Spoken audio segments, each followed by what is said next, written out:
Hello everyone. तो आज हम लोग नाइन्थ क्लास का डिस्टेंस और डिस्प्लेसमेंट पर डिस्कस करेंगे। हम ये देखेंगे कि डिस्टेंस क्या होता है, डिस्प्लेसमेंट क्या होता है। वैसे तो दोनों एक प्रकार का लेंथ है, बट डिस्टेंस किसी भी पार्टिकल का जो पाथ फॉलो करा जाता है उसका पाथ का जो एक्चुअल लेंथ होता है वो हमारा डिस्टेंस होता है, और डिस्प्लेसमेंट हमारा किसी भी दो पॉइंट के बीच का शॉर्टेस्ट लेंथ होता है। तो आप कह सकते हैं कि डिस्टेंस जो होता है actual path length followed by particle. कोई भी पार्टिकल जो एक्चुअल पाथ लेंथ जो भी फॉलो करता है वह पाथ लेंथ डिस्टेंस होता है, और the shortest length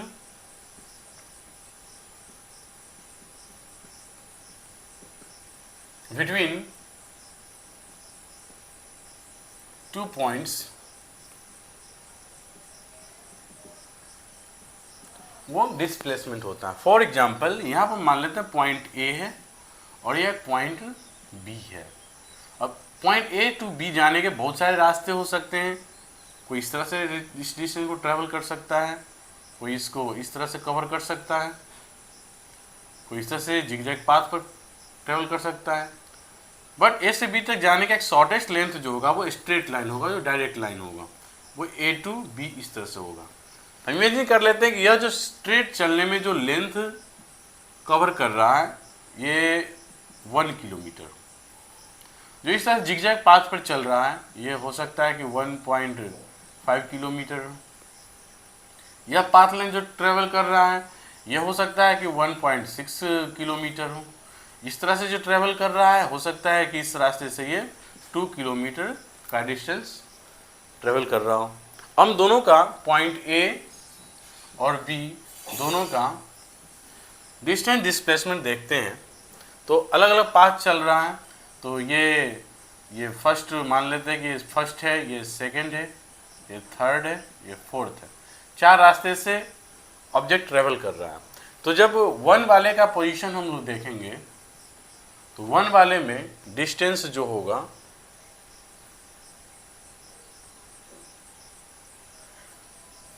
distance for a और डिस्प्लेसमेंट फॉर बी। तो 1 के केस में देखते हैं तो डिस्टेंस जो ट्रेवल कर रहा है ये 1.6 किलोमीटर ट्रेवल कर रहा है। बट ए और बी पोजीशन के बीच जब हम डिस्प्लेसमेंट लिखते हैं तो वो तो इसका शॉर्टेस्ट लेंथ होगा। तो ए से बी के बीच का जो शॉर्टेस्ट लेंथ चल रहा है वो 1 किलोमीटर है। इसका मतलब डिस्टेंस 1.6 है, बट इसका डिस्प्लेसमेंट यहाँ पर 1 किलोमीटर ही रहने वाला है। नेक्स्ट सेकंड की बात करें तो सेकंड इस रास्ते को फॉलो कर रहा है। इस रास्ते से वो 1.5 किलोमीटर का डिस्टेंस ट्रेवल कर रहा है, बट उसका जो डिस्प्लेसमेंट है अब भी वो स्ट्रेट लाइन है क्योंकि पोजीशन फिक्स है ए और बी के बीच। तो आप ए से बी तक जाने के लिए कितने भी रास्ते फॉलो करें बट डिस्प्लेसमेंट ऑलवेज कांस्टेंट होगा, क्योंकि वो डिस्प्लेसमेंट डिपेंड करता है इनिशियल और फाइनल पोजीशन पर। तो यहाँ पर डिस्प्लेसमेंट यहाँ पर 1 किलोमीटर रहने वाला है। 3 के लिए डिस्टेंस और डिस्प्लेसमेंट सेम होने वाला है क्योंकि यह स्ट्रेट लाइन में ट्रेवल कर रहा है। तो यहाँ पर 1 किलोमीटर डिस्टेंस और डिस्प्लेसमेंट भी 1 किलोमीटर ही रहेगा। और लास्ट ये जो फोर्थ नंबर जो डिस्टेंस ट्रेवल कर रहा है वो सबसे मैक्सिमम डिस्टेंस ट्रेवल कर रहा है वो 2 किलोमीटर, बट अब भी इसका डिस्प्लेसमेंट जो होगा वो 1 किलोमीटर होगा। तो आप ये देख सकते हैं कि डिस्टेंस जो होता है वो पाथ लेंथ पर डिपेंड करता है। ये जितना चेंज होगा डिस्टेंस उतना ही लेंथ चेंज होगा, डिस्टेंस चेंज होगा। बट डिस्प्लेसमेंट जो होता है वो उसके पोजीशन को रिप्रेजेंट करता है। तो इनिशियल और फाइनल पोजीशन उन दोनों को मिलाने वाला जो स्ट्रेट लाइन होता है, the line joining of initial to final position is the shortest length at that is called displacement. तो डिस्प्लेसमेंट जो होता है वो सबसे शॉर्टेस्ट लेंथ है, और डिस्टेंस जो होता है वो किसी भी पार्टिकल का जो एक्चुअल पाथ फॉलो करा जाता है उस पाथ लेंथ को हम लोग डिस्टेंस बोलते हैं। अब हम दोनों के यूनिट्स की बात करें तो दोनों लेंथ हैं। तो दोनों लेंथ है तो दोनों के यूनिट्स भी जो होंगे वो सेम ही होंगे।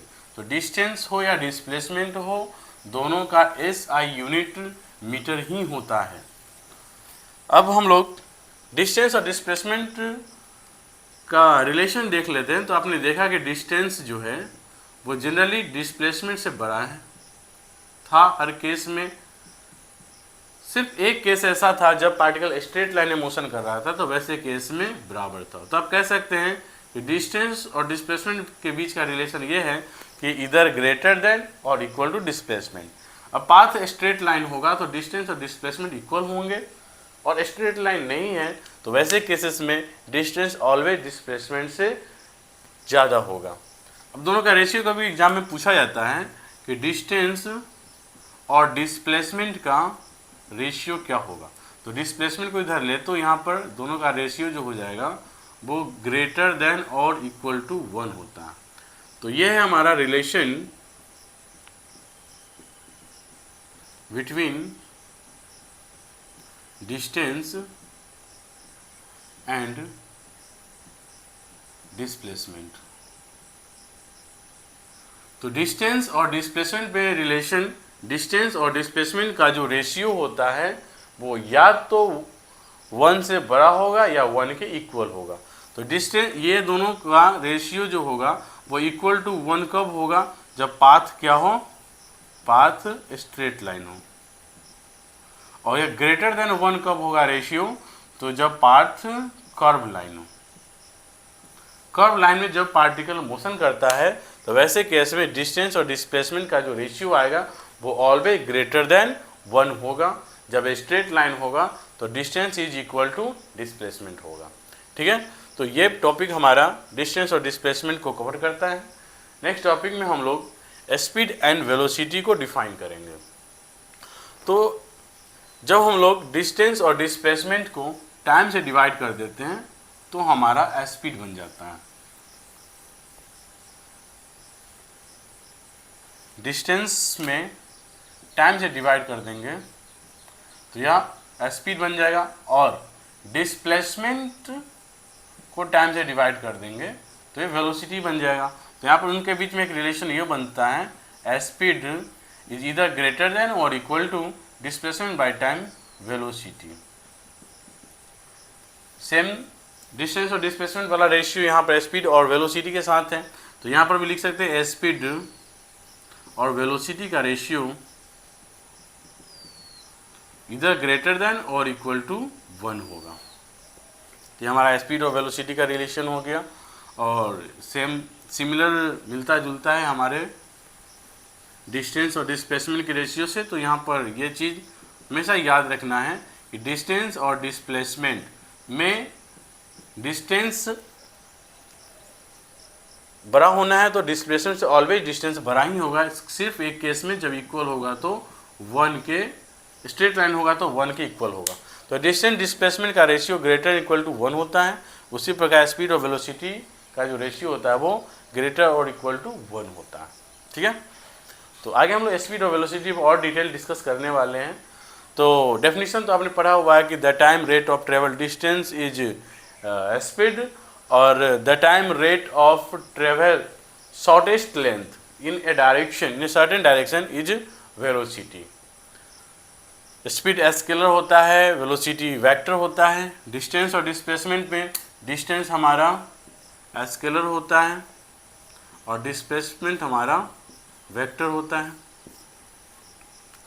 डिस्टेंस पाथ लेंथ पर डिपेंड करता है, डिस्प्लेसमेंट पाथ लेंथ पर डिपेंड नहीं करता है। अच्छा, इसको भी हम लोग 1 बाय 1 करके प्रॉपर्टीज को नोट कर लेते हैं। तो एक्चुअल पाथ लेंथ हमारा डिस्टेंस है और शॉर्टेस्ट लेंथ जो है वो डिस्प्लेसमेंट है। Next, it is scalar. Distance जो होता है वह स्केलर होता है, और velocity it is vector. Distance always positive होता है। डिस्टेंस, कोई भी पार्टिकल जब डिस्टेंस ट्रेवल करेगा तो यह ऑलवेज पॉजिटिव होगा। बट डिस्प्लेसमेंट क्या है कि लेंथ के साथ साथ डायरेक्शन को ही बतलाता है, तो डायरेक्शन निगेटिव भी हो सकता है। तो it may be positive, negative और जीरो। मीन्स कि किसी पार्टिकल का दो पोजीशन के बीच का जो डिस्प्लेसमेंट होगा वो पॉजिटिव भी हो सकता है, नेगेटिव भी हो सकता है, और इनिशियल फाइनल पोजीशन अगर सेम हो जाए तो वो जीरो भी हो सकता है। तो ये प्रॉपर्टीज थे डिस्टेंस के और ये डिस्प्लेसमेंट के इसका भी लेंथ ऐसा यूनिट मीटर होता है और इसका ऐसा यूनिट भी मीटर होता है, क्योंकि दोनों एक प्रकार का लेंथ ही है और लेंथ को हम लोग मेजर करने के लिए ऐसा यूनिट मीटर का इस्तेमाल करते हैं। ठीक है, तो आज हम लोग डिस्टेंस और डिस्प्लेसमेंट का डिटेल स्टडी कर लिए। नेक्स्ट टॉपिक में हम लोग का टॉपिक होगा स्पीड एंड वेलोसिटी, फिर एक्सेलरेशन। और एक्सेलरेशन में हम लोग देखेंगे कि एक्सेलरेशन दो तरह के होते हैं, एक यूनिफॉर्म एक्सेलरेशन और दूसरा नॉन यूनिफॉर्म एक्सेलरेशन। तो नॉन यूनिफॉर्म एक्सेलरेशन का तो कोई फार्मूला नहीं है हमारे पास।